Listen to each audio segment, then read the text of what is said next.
வணக்கம் நண்பர்களே. கைகேயின் தியாகம் இராமாயண கதாபாத்திரங்களிலேயே மிகவும் தனித்தன்மை வாய்ந்த வித்தியாசமான பாத்திரம். தசரத மன்னனின் பட்டத்து மகிழ்ச்சிகளுள் மூன்றாவது அரசி, மிக இளம் வயது ராணி. இருப்பினும் திடசித்தமும் ஆளுமையும் பொருந்திய மிகச்சிறந்த அறிவாளி, வீரமும் விவேகமும் கொண்ட பேரழகி. கேகய நாட்டு மன்னன் அஸ்வபதியின் மகள். கேகய நாட்டு இளவரசி என்பதால் கைகேயி என அழைக்கப்பட்டாள். இயற்பெயர் சரஸ்வதி. அஸ்வபதி மன்னன் தனக்கு சரஸ்வதி தேவியை போன்ற மகள் வேண்டும் என ஆசைப்பட்டு யாகம் செய்து அதன் பலனாக தேவியின் அருளில் பிறந்தவள் கைகேயி. சரஸ்வதி தேவியே குழந்தை வடிவில் மன்னனுக்கு மகளாக அவதரித்ததாக வரலாறு. கேகய நாட்டு மன்னனுக்கு சிறப்பம்சம் ஒன்று உண்டு. அவர் பல வித்தைகளில் கரை கண்டவர், மிகச்சிறந்த தர்மவான். வேதங்களிலும் கலைகளிலும் அபார தேர்ச்சி உள்ளவர். அதில் ஒன்றுதான் பூர்வ ஜென்மத்தை கண்டறியும் ஆற்றல். அவரிடம் துன்பம், பிரச்சனைகள் என வரும் அரசர்களுக்கு அவரவர்களுடைய பூர்வ ஜென்மத்தை தன் ஆற்றலால் கண்டறிந்து அதற்கேற்றபடி பலாபலன்களும் அதை நிவர்த்தி செய்ய பரிகாரங்களும் கூறி அனுப்புவது அவர் வழக்கம். குழந்தை பருவம் முதலே தந்தைக்கு பிரியமானவளாகவும் எப்போதும் தந்தையை சுற்றி சுற்றி வரும் செல்ல குழந்தையாகவும் வளர்ந்து வந்தாள் கைகேயி. அதனால் அவரிடமிருந்த எல்லா ஞானங்களையும் கைவரப் பெற்றாள். போர் பயிற்சியிலும் தேர்ச்சி பெற்றவள் கைகேயி.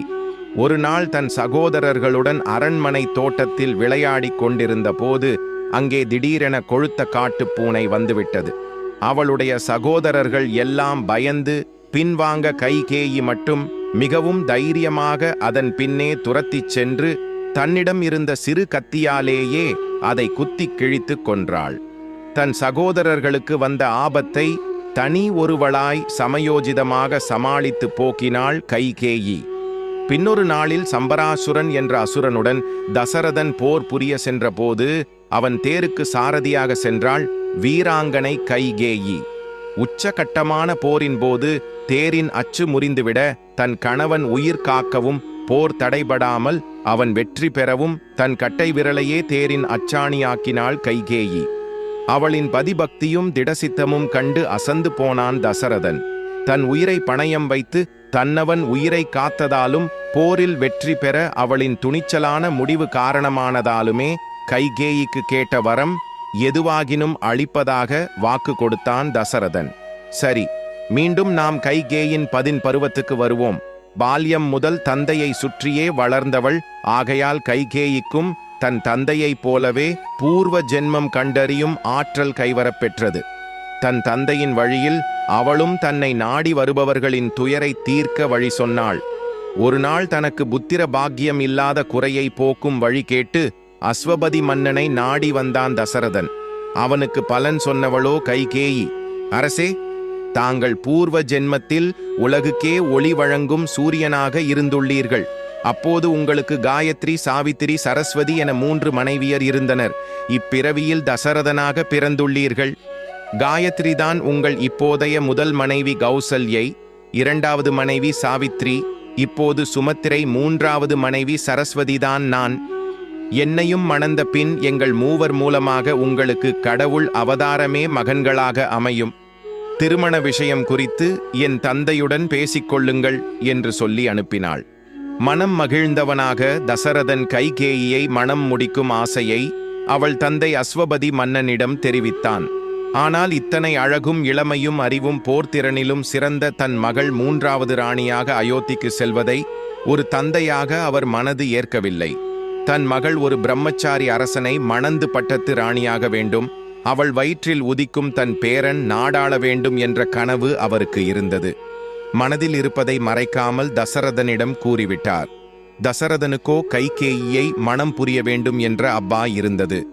அதை விடவும் அவளையும் மனம் புரிந்தால்தான் தனக்கு புத்திரப்பேறு உண்டாகும் என்ற விதி இருப்பதையும் அறிந்திருந்ததால் அவளை மணந்தே ஆக வேண்டிய தேவையும் இருந்தது. அஸ்வபதி மன்னனுக்கு தசரத மன்னன் அன்று வாக்கு கொடுத்தான். கௌசல்யை மூத்த பட்டமகிஷி ஆனாலும் கைகேயிக்கு பிறக்கும் மகனையே நாடாள வைப்பதாக உறுதி கொடுத்து கைகேயியை கைப்பிடித்தான். தசரதன் 3 மனைவிகளுடன் மகிழ்வாக வாழ்ந்து கொண்டிருந்தான். காட்டுக்கு வேட்டைக்கு சென்ற ஒரு நாள் விதி அவன் வாழ்வில் விளையாடத் தொடங்கியது. இரு கண்களும் தெரியாத தன் பெற்றோர்களை தோளில் சுமந்து வாழ்ந்து கொண்டிருந்தான் சிரவணன் என்ற 10 வயது சிறுவன், அந்தக முனியின் மகன். பெற்றோர் சேவையே தனது வாழ்நாள் கடமையாக அல்லும் பகலும் அவர்களுக்கு தொண்டு செய்வதையே தன் பெரும் பேராக எண்ணி வாழ்ந்து வந்தான். அவர்களை சுமந்து கொண்டு காட்டு வழி போகையில் பெற்றோருக்கு தாகம் எடுக்க அருகில் இருந்த ஆற்றுக்கு தன் கமண்டலத்துடன் சென்றான். கமண்டலத்தில் நீர் முகந்த சப்தம் யானை நீர் குடிப்பது போல் கேட்கவே சிறுவன் சிரவணனை யானை என நினைத்து தொலைவில் இருந்து அம்பெய்தி விட்டான் தசரதன். ஐயோ அம்மா என்ற சிறுவனின் அலறல் கேட்டு தான் செய்த தவறு உரைக்க பதைபதைத்து ஓடி வந்தான் தசரதன். சிறுவனோ உயிர் போகும் தருவாயில் மன்னனிடம் தன் பெற்றோர் அமர்ந்திருக்கும் இடத்துக்கு தன்னை இட்டுச் செல்லும்படியும் அவர்கள் பாதத்திலேயே அவன் உயிர் பிரிய விரும்புவதாகவும் கூறினான்.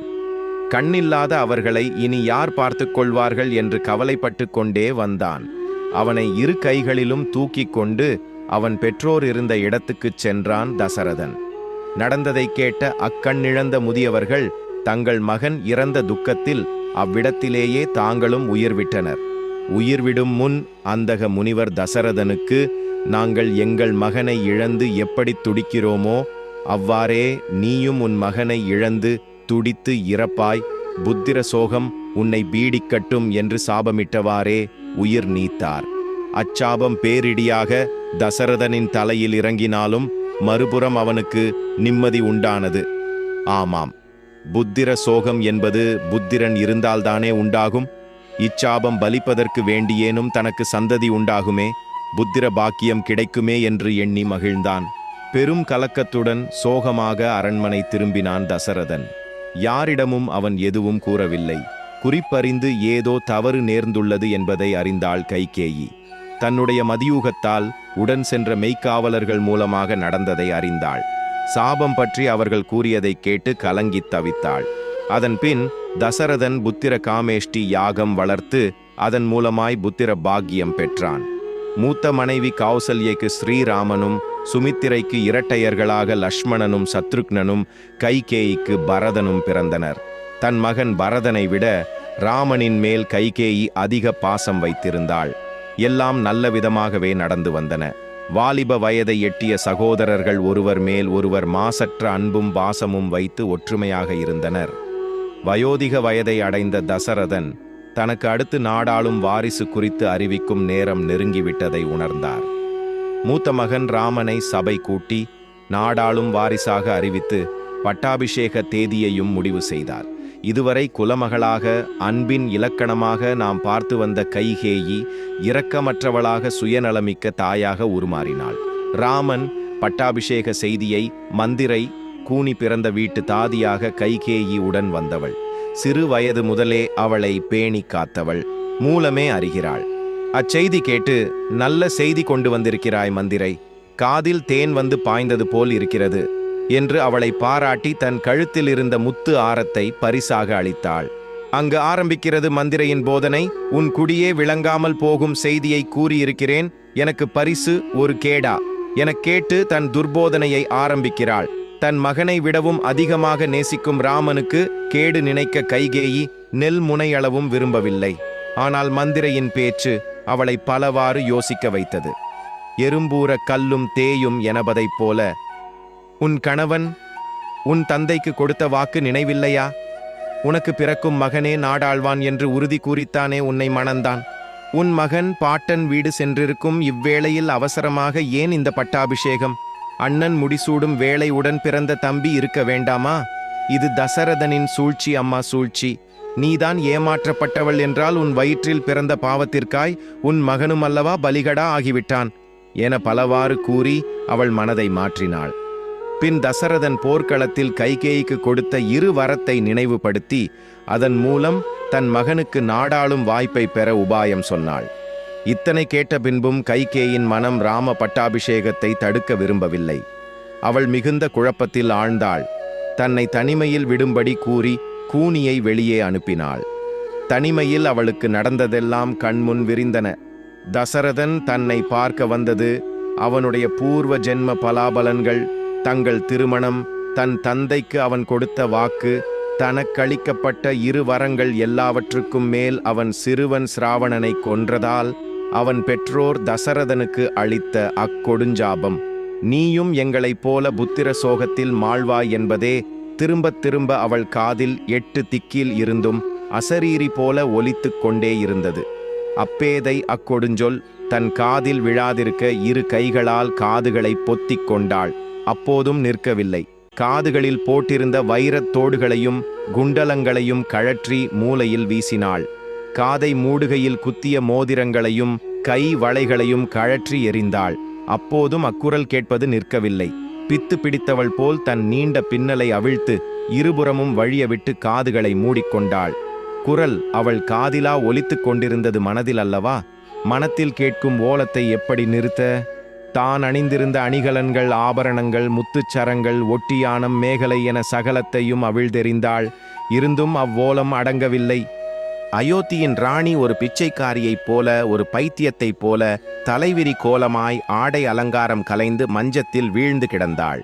பலவாறு யோசித்து அம்முடிவுக்கு வந்து தசரதனுக்காக காத்து கொண்டிருந்தாள். அழகு பெட்டமாக தெய்வம்சம் பொருந்தியவளாக சர்வலங்கார பூஷிதையாக இருக்கும் தன் மனைவி அயோத்தியின் அரசி இப்படி அலங்கோலமாக இருப்பதைக் கண்டு பதறிய அரசன் அவளை அள்ளித் தூக்கினான். அவனது பதற்றத்தையும் தன் மீதான அன்பையும் தனக்கு சாதகமாக்கி மனத்தை கல்லாக்கிக் கொண்டு இருவரங்களை கேட்டாள் கைகேயி. ராமன் 14 வருடங்கள் காட்டுக்குச் செல்ல வேண்டும். தன் மகன் பரதன் அரியணை ஏற வேண்டும் என்பதே அது. வேறு வழியின்றி ஏதேதோ சமாதானங்கள் கூறியும் எடுபடாமல் நீண்ட போராட்டத்திற்கு பிறகு தசரதன் அவ்வரங்களை அவளுக்கு வழங்கினான். கைகேயி கூனியின் கருவியாய் மட்டும் செயல்படவில்லை, விதியின் கருவியாகவும் ஆனாள். ராவணவதம் நடக்க வேண்டும். அப்படியானால் ராமன் காட்டுக்குச் சென்றே ஆக வேண்டும். இது விதி. விதி நடத்திய நாடகத்தில் கைகேயி பழியேற்கும் பங்கை ஏற்றாள். மரவுரி தரித்து ராமனும் அவனுடன் சீதையும் அவனது சேவகனாய் லக்ஷ்மணனும் அரண்மனை விட்டு கிளம்பிய போது நாடே அழுதது. அழுததோடல்லாமல் கைகேயியை பழித்து சாபமிட்டது. புத்திரன் தன்னை பிரிந்து நாட்டை துறந்து அரண்மனை வாழ்வை விட்டு விலகி காட்டுக்குச் செல்கிறானே என்ற துயரத்திலேயே தசரதன் உயிர் பிரிந்தது. கைகேயின் நிலையை கேட்கவும் வேண்டுமா? பெற்ற பிள்ளையாலும் ஊராலும் உறவாலும் என தன்னை சுற்றியிருக்கும் சகலராலும் வெறுக்கப்பட்டாள். அவளின் இச்செய்கையால் அவள் மாத்திரம் இல்லாமல் இதில் எதிலுமே சம்பந்தப்படாத கோஷலை முதல் 60,000 பெண்கள் விதவைகள் ஆயினர். இப்பழியும் அவளையே சேர்ந்தது. தன் மகன் பரதன் உள்பட அனைவராலும் வெறுத்தொதுக்கப்பட்டு தவறாக புரிந்து கொள்ளப்பட்டு 14 வருடங்கள் மனத்துயரை அனுபவித்தவள் கைகேயி. இறுதியில் அனுமன் வாயிலாக அவளின் தியாக உள்ளம் வெளிப்படுகிறது. ராவணவதம் முடிந்து சீதை, லக்ஷ்மணர், வானர ராட்சச படைகளுடனும் ராமர் அயோத்திக்கு திரும்பும் வழியில் பரத்வாஜ முனியின் அழைப்பை ஏற்று இரவு அங்கு தங்கினார். விடிந்தால் 14 வருடங்கள் முடிந்த நிலையில் பரதனும் சத்ருக்னனும் அக்னி பிரவேசம் செய்யக்கூடும் என்பதால் அவர்களை தடுத்து நிறுத்தி தான் வந்து கொண்டிருக்கும் செய்தியை கூற அனுமன் ஸ்ரீராமரால் அனுப்பப்பட்டார். அவரும் நந்தி கிராமத்துக்கு வந்து அவர்கள் நெருப்பில் வீழ்வதிலிருந்து காத்த பிறகு பரதனிடம், அம்மா எங்கே வணங்க வேண்டும் என்றார். பரதனும் ஸ்ரீராமனை பெற்ற பாக்கியசாலி அன்னை கௌசல்யை இதோ எனக் காட்டினான்.